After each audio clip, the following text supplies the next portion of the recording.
Dis ingeskakel op Groot Plaas en ons gas saam met ons volgende Richard York, hy is van Wildlife Ranching Suid-Afrika. Richard, goeiemôre en welkom. Goeiemôre.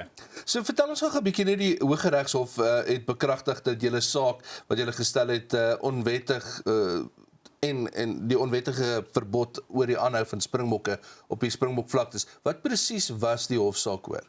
So ons het 'n geval gehad waar sekere lede van ons in die Gauteng provinsie se permitte gewysig is dat hulle binne die volgende 3 jaar hulle springbokke moet phase out. Nou phase was baie interessant gespel soos PHASE, so like uitfaseer, maar toe spel hulle dit FACED, like phased off. Wat hulle vir die ouens gesê het, en dit was gebaseer op die feit dat springbokke, nyalas en gemsbokke onder andere hulle beskou was as extra limital aan die area. Wat presies dan is dan extra limital? So dit beteken dat hulle blykbaar 500 jaar vroeër nie in die area voorgekom het nie. En dat sonder menslike hulp of menslike bystand sou die diere nog steeds nie in die area voorgekom het nie. Wat ons bietjie van kant gevang het, is die feit dat boere met enige ander uitheemse bokke, beeste, skape mag boer in die area sonder enigiets. Maar as jy met hierdie spesies op jou plaas wil boer en dis goed wat al 30 jaar, 40 jaar op die lid se exemption permitte voorkom, moet hulle dit nou iewers skielik uitfaseer. So wat het julle toe nou spesifiek in hierdie hofsaak gebring teen die Gautengse Departement van Landbou, Landelike Ontwikkeling en Omgewing? Ons grootste vraag wat ons hulle gevra het is, waar het hulle hierdie inligting vandaan gekry? Ek meen, as ons praat van 'n baseline van 500 jaar terug, so na wat is die springbokvlaktes vernoem na? Na Bryanston. Waar kom die naam vandaan? En as ons vat dat Jan van Riebeeck geland het in 1652, so wie was hier 500 jaar terug om te bevestig dat sekere bokke in sekere areas plaasgevind het? So dit was die eerste ding wat ons hulle gevra het. Hulle het toe wit diere gebruik as 'n argument wat geen sin by hierdie gemaak het, en dan vlakvarke in die Vrystaat was hulle ander argument dat hulle nou skade daar maak waar hulle nooit tevore voorgekom het nie. So dit was die een vraag wat ons hulle gevra het. Die ander vraag wat hulle begin forceer het, is dat boere intensiewe bestuursplanne moet in plek sit, as wel environmental management plans vir enige plase kleiner as 400 hektaar as hulle met enige van hierdie spesies, insluitende swartwitpense en buffels ook wil boer. Toe vra ons hulle ouens, waar is julle wetgewing, waar is julle navorsing, waar is julle publieke deelname wat julle gekom het tot hierdie besluit? En ons het dit gedoen deur 'n Rule 53 aansoek wat ons hulle gevra het, verskaf ons asseblief al hierdie inligting. En ongelukkig hulle kon nie. So op die eventueel het ons toe gelukkig geskik, en hierdie was 'n groot deurbraak gewees vir al die WRSA-lede wat beïnvloed word, want hierdie selfde beleide word nou in ander provinsies soos Limpopo en nou ook in die Noordwes word dit nou deurgebring. So dit was 'n goeie besluit vir ons as wildbedryf om ons toe te laat om met ons boerdery te kan voortgaan. Hoekom spesifiek het dit so baie teenkanting uitgelok, as jy moet sê? Ek dink is mense wat wil hê ons moet purist wees. Ons moet sê, hierdie goed het nie voorgekom nie, maar wie maak daai besluit? As ons praat van wille Afrika, wat beteken wild? It means without the hand of man. Waar is sulke area in Suid-Afrika? Alles is bekamp met heininge, met paaie, met stede, met plase. En is die 1991 omheiningswet wat vir ons eintlik ons eiendomsreg gee. Nou hoekom sê ons vir sekere mense jy mag net met sekere spesies boer? Veral inheemse wild wat hier tevore kom. Hoekom mag jy nie mee boer nie? Wat se rede? Maar ek mag met skape en bokke boer van uit ander lande. Ons moet ekonomies volhoubaar wees, en veral jou internasionale jagters, jou internasionale toeriste, hulle wil 'n verskeidenheid wild sien. Nou, hoekom wil jy nou na Gauteng toe kom en dan mag jy sekere spesies nie sien nie? Nou, Richard, wat 'n impak sou die uitfasering van spesies soos hierdie springbokke, die nyalas, gemsbokke en so op die wildboerdery ondernemings gehad het? Ongeweldig groot, want dit verminder jou diversiteit van die produk wat jy het op jou plaas, dit verminder jou diversiteit van besigheidsmodelle wat jy het, en wat moet die boere dan maak? Hoe moet hulle dan lewensvatbaar wees? As hulle sekere spesies moet uitfaseer en hulle mag net sekere 3 of 4, 5 ander spesies aanhou. En die beleid van self maak net nie sin nie. Jy het 'n omheiningssertifikaat wat sê die wild kan nie ontsnap nie. So hoekom mag jy nie met dit boer nie? Hoekom mag jy dit nie op daai plaas hou nie? En die malligheid vir ons is gewees, die lid wat hierdie tevore gebring het na ons toe, sy besigheidsnaam is Springbok boerdery op die Springbok vlakte met springbokke en hy moet dit uitfaseer of phased out. Phased out, soos wat hulle sê. FACED in die volgende 3 jaar. Nou, Richard, hoe sou die verbod op die invoer en uitbreiding van sekere spesies genetiese diversiteit en kuddebestuur beïnvloed het dan? Wel, as jy nie nuwe spesies of nuwe bloed mag inbring nie, wat gaan gebeur? Inteling, né? Inteling. En dis een van die grootste goed wat ons probeer as boere die hele tyd verhoed, is inteling. Dis hoekom ons die hele tyd nuwe genetika aanskaf om daai nuwe gene in te bring op jou plaas. So as ons nou 'n totale verbod sit en sê jy mag hulle aanhou, maar jy mag geen nuwe bloed, geen wild verkoop nie en jy mag hulle net jag en doodskiet. Wat gaan éventueel gebeur met daai kuddes? En ons spot altyd, ons sê they're going to become more inbred in the British royal family. En dis nie ietsie wat ons wil hê nie. Ons wil daai genetiese diversifikasie hê in jou kuddes, laat dit die beste diere en die mees gesonde diere is wat jy kry. Want sodra jy toelaat dat inteling plaasvind, jou gene word swakker, jou diere se gesondheid word swakker en hulle kan nie dan nie meer aanpas nie, want hulle het daai risiko's, daai genetiese risiko's wat saam met dit loop.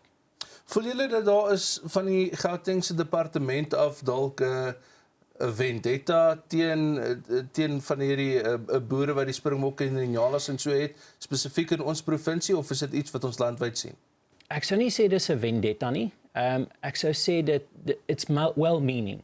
Maar die probleem is well-meaning en practically applicable op die grond is twee verskillende goed. Implementering is 'n probleem. Presies. En dit kom neer op wat is die besigheidsmodel wat op die grond gaan werk?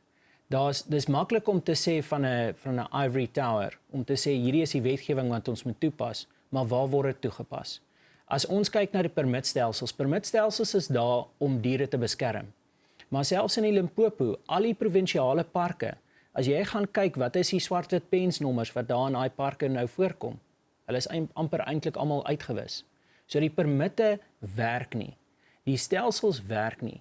Dis die boer wat ekonomies kan volhoubaar wees op die grond, hy kan daarmee boer. As jy daai reg van hom ontneem om te sê jy mag nie meer met so iets boer nie, dan is hy nie meer nie. Jy hoef nie wetgewing te skryf vir goeie bestuursplanne nie.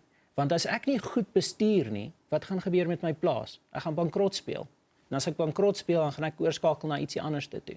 So ek kort nie wetgewing wat vir my forceer om goed te boer nie. Ek gaan dit van self doen, anders is my die totale model onprakties. Richard, ons is nou weer terug met jou. Dis ons gas op Grootplaas volgende, Richard York, hy is van Wildlife Ranching Suid-Afrika, om te gesels oor die onlangse hofsaak oor die Springbok aanhou op Springbok vlakte. Ons is nou weer terug net hierna.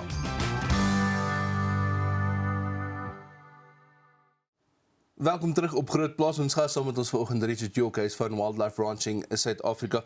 Richard, so wat se impak het hierdie beleid nou met die hofsaak op die res van Suid-Afrika? Dis 'n baie goeie trekpunt vir ons om nou te sê jou wetgewing moet regmatig geïmplementeer word. Ons sit nou met die geval in Limpopo waar sekere boere vir ons laat weet het, want wat die WRSA doen is ons gee gratis regsadvies vir al ons lede met permitte of probleme wat hulle moontlik sal hê. So boere het vir ons laat weet dat baie van hulle P3's of Certificate of Adequate Enclosures wat hulle al vir jare het, iewers skielik geweier word op rede om te sê dat die grond blykbaar nou kleiner is as 400 hektaar of omdat hulle nou 'n environmental management plan moet doen voordat hulle permit mag kry deur 'n independent organisasie of persoon. Nou die impak hiervan as jou Certificate of Adequate Enclosure weggevat is wat gekoppel is aan die 1991 omheiningswet, beteken dit jy het nie meer vrystelling om te jag nie.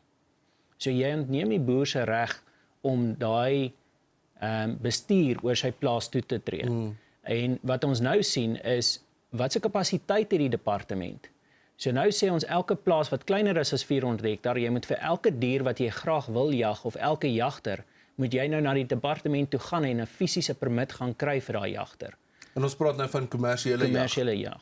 En dit is net nie volhoubaar nie. So ons het vir die departement gesê, luister, ons het hierdie oorwinning gehad in die Gauteng provinsie. Asseblief oorweeg julle stappe want julle volg dieselfde proses. Julle het nie publieke deelname gehad oor hierdie proses nie. Dis 'n proses wat julle nou iewers skielik net afskop met geen wetsveranderinge nie. Julle kan dit nie doen nie. En ons is baie opgewonde om te sien dat van ons lede al gerapporteer het dat permitte wat geweier is iewers skielik toegestaan aan hulle of gegee aan hulle, wat goed is. Dis dan om goeie nuus. Is hierdie permitte iets wat 'n mens jaarliks of 5 jaarliks moes hernie? Gewoonlik elke 3 jaar. Afhangende van provinsie, maar meeste provinsies is elke 3 jaar moet jy dit hernie. So, waarom is die vereiste vir 'n sogenaamde intensiewe teelpermit vir spesies so swart-witpense en buffels so bietjie omstrede? So een van die goed wat die natuurbewaring wil verhoed, is dat ons habitat verniel en dat ons oorbeweiding toepas of dat ons fragmentasie veroorsaak deur verskillende telingskampe wat ons neersit. Maar dit kom weer neer, dit word als gebaseer op bestuur. Hoe bestuur ek my grond? Hoekom het ek my plaas in die Limpopo onderdeel in wildskampe? En die rede is, as ek een groot area los, wat gebeur met daai wild? Hulle eet daai selfe jou beste grasse die heeltyd. En dan pak hulle op een area en daai area word verniel terwyl die res van die area se grasse nie dalk so goed gebruik word nie. So ons gebruik wisselweiding as 'n bestuursplan. Die beesboere doen dit. Hoekom mag ons dit nie doen as wildsboere nie? Hoekom mag ons nie ons wild skuif nie? En dan sê hulle nee, dan moet jy 'n intensiewe bestuursplan hê of 'n intensiewe besigheidsplan hê om daai wild aan te hou en so te bestuur. Maar ek gaan mos nie toelaat dat my wild sterf van hongerte nie. Ek gaan mos nie toelaat dat hulle habitat verniel nie. En dit gee dan jou kampe of jou area sekere riskanse dat jou veld verbeter en dat ons dit reg bestuur. Dit wil vir my voorkom of die tendens wat nou hier opkruip is, die boere het hierdie bestuurspraktyke al lankal in plek gehad en nou ewe skielik word dit bevraagteken. So dit word bevraagteken en word ook nie erken nie.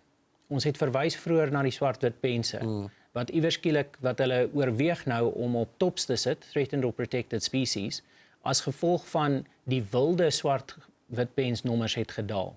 Maar omdat ons wild bestuur, sit ons met 'n geweldige hoeveelheid swart-witpense. As ons net kyk in die laaste 20 jaar het ons oor die 21,000 swart-witpense net op wildsveilings alleen verkoop. Volgens die 2016 studie wat hulle gedoen het op swart-witpense, sê hulle daar's net 1346 swart-witpense in die hele land. Maar as ons kyk net wat ons jag per jaar en uitvoer met Amerikaanse kliënte is oor die 1500. So ons jag die hele bevolking en ons verkoop ook die hele bevolking op veilings elke jaar. Hoe is dit moontlik? En is net omdat die manier hoe ons met die wild werk en hoe ons met dit voortgaan word net nie erken nie, want hulle sê it's not wild. Maar ek vra weer, where is wild? Where is without the hand of man? As ons kyk na die leeubevolking, en dis altyd 'n moeilike punt om te bespreek. Dis net Kruger Nasionale Park en Kalahari wat beskou word as wilde populasies leeu's. Die res word gemanage. Hulle word ge-euthanize, hulle word bestuur met om te verhoed dat hulle kan aanteel. So ons het 'n doel om diere te bestuur. Ons het 'n doel om ons besighede te bestuur, laat ons prakties volhoubaar is.